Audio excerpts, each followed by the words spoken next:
महत्वपूर्ण, मैं कहूँगा ऐतिहासिक निर्णय है। आज जो उच्चतम न्यायालय ने बरनवाल केस के नाम से जो कहा है कि मुख्य चुनाव कमिश्नर सिर्फ एक ऐसी समिति जिसमें माननीय प्रधानमंत्री, माननीय उच्चतम न्यायालय के मुख्य न्यायाधीश और नेता प्रतिपक्ष मेंबरान हों, वही उनका चयन कर सकती हैं। ये क्यों ऐतिहासिक है? ये ऐतिहासिक इसलिए है क्योंकि आज संस्थाओं पे 360 डिग्री से इस सरकार का प्रहार है, परोक्ष रूप से या सीधे रूप से। प्रयत्न दिन प्रतिदिन अलग अलग तौर तरीकों से होता है। तो पहला पहलू ये है कि एक बड़ी विडंबना और विचित्रता है। कुछ ऐसी संस्थाएं हैं जहां पर इसी प्रकार की समिति जो आज उच्चतम न्यायालय ने कहा है बैठती है कुछ और संस्थाओं के लिए, लेकिन जो संस्था हमारे गणतंत्रता, हमारे लोकतंत्र की एक प्रकार से सबसे बड़ा पुलिसमैन है कि निष्पक्ष, संतुलित, स्वतंत्र चुनाव हों, उसके लिए ऐसी समिति नहीं होती है चयन के लिए। ये विडंबना नहीं है? दूसरा, उच्चतम न्यायालय ने कई दशकों पहले ये कहा है कि निष्पक्ष समतल जमीन पर बराबरी के लोगों के बीच में बराबरी कंडीशंस के आधार पर चुनाव होना बेसिक स्ट्रक्चर, मूल संवैधानिक ढांचे का अभिन्न हिस्सा है। और अगर आप उसका उल्लंघन करते हैं तो आप मूल ढांचे का उल्लंघन करते हैं जो संवैधानिक संशोधन द्वारा भी नहीं कर सकते। तो एक ऐसा पुलिसमैन जो इस समतलता को, इस निष्पक्षता और स्वतंत्रता को देखता है, उसका चयन आप ऐसी समिति से नहीं करते थे इतने दशकों से। ये इस निर्णय का महत्वपूर्ण पहलू है। तीसरा पहलू कि ये अनायास नहीं हुआ है, ये आसानी से नहीं हुआ है। आज सरकार कुछ भी कहे, ये सरकार के पुरजोर विरोध के बाद निर्णय आया है। सरकार नहीं चाहती थी ये, सरकार ने कभी पहल नहीं की। सरकार जब पहल हुई किसी और के द्वारा तो मानी नहीं, विरोध किया। मैं पढ़ना चाहता हूं उनका जो विरोध था उच्चतम न्यायालय में। बाकी उनका काउंटर एफिडेविट है, वो पढ़ सकते हैं आप डिटेल में, बाकी प्रकाशित हुए। लेकिन कुछ दो चार वाक्य सिर्फ कहूंगा मैं। उन्होंने कहा, quote, the mechanism of appointment by the government is so robust, यानी जो पहले निर्धारित मैकेनिज्म था, the mechanism of appointment by the government is so robust that no one can go wrong except for stray incidents. These stray incidents cannot be a ground for the court to interfere. यानी आप माननीय न्यायाधीश महोदय इस प्रक्रिया को न बदलें, क्योंकि आज जो हम करते हैं वो सही है। इसके विपरीत उच्चतम न्यायालय ने कहा है, सही कहा है, महत्वपूर्ण रूप से कहा है, और ये अंडरलाइन करने लायक है, योग्य है। An election commission that does not guarantee rule of law is against democracy. In its wide spectrum of powers, if exercised illegally or unconstitutionally, it has an effect on the outcomes of political parties. And then they go on, election commission has to be independent. It cannot claim to be independent then act in an unfair manner.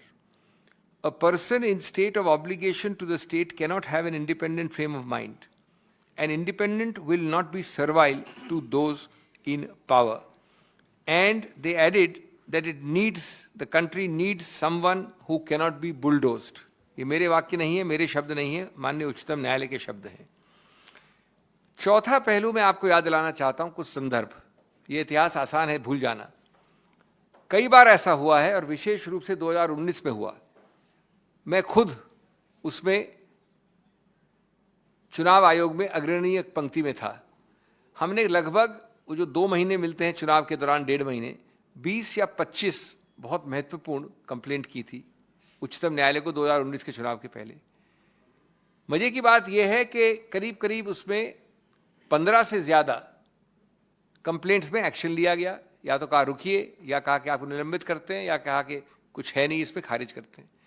जो 3-4 complaints थी हमारी, माननीय number 1 मुख्य प्रधानमंत्री के विरुद्ध और माननीय नंबर 2 गृह मंत्री के विरुद्ध, उसमें उन्होंने, क्योंकि बड़ी साफ थी कि उन्होंने उल्लंघन किया था आचार संहिता का जो चुनाव में होती है, उसमें चुनाव आयोग ने 1.5 महीने तक निर्णय ही नहीं लिया।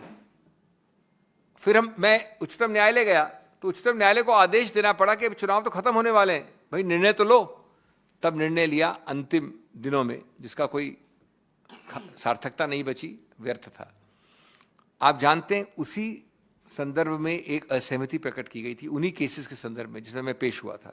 वो एक माननीय चुनाव आयोग के कमिश्नर द्वारा की गई थी, उनका नाम नहीं लेना चाहता मैं। उसके बाद उनको कितनी प्रताड़नाएं सहनी पड़ी, किस प्रकार से उनके विरुद्ध हर प्रकार के आरोप परोक्ष और सीधे रूप से लगाए गए, और अंत में वो एक प्रकार से अपना पद छोड़कर कहीं और चले गए। तो ये सच्चाई है। अब पांचवा पहलू, सबसे ज्यादा महत्वपूर्ण, आज अगर इस संस्था में निष्पक्षता और स्वतंत्रता की कसौटी के आधार पर इस प्रकार की चयन प्रक्रिया होनी चाहिए, जो महत्वपूर्ण और बाध्य है, तो क्या ऐसा संस्था जो सीधे रूप से राजनीति में आतंक फैला सकती है, राजनीति में राजनीतिक प्रतिद्वंदियों के विरुद्ध विशेष रूप से उनको सेलेक्ट कर कर उनके विरुद्ध एक्शन ले सकती है, क्या उसका चयन इसी प्रक्रिया से नहीं होना चाहिए? मेरा सीधा संदर्भ है, संकेत है ईडी की तरफ।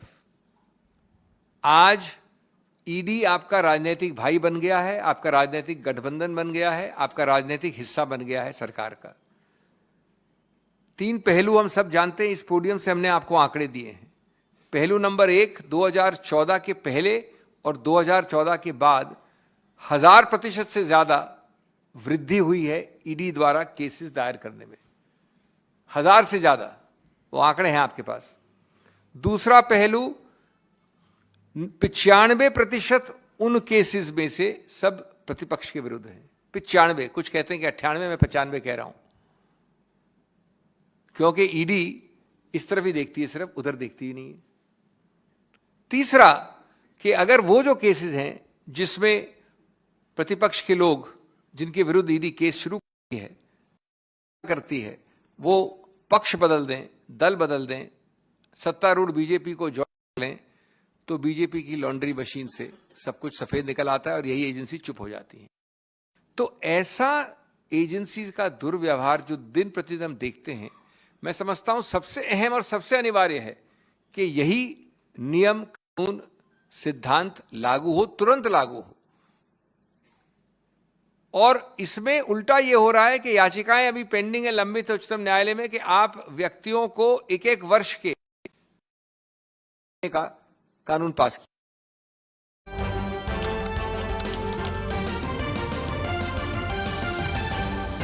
आपकी आवाज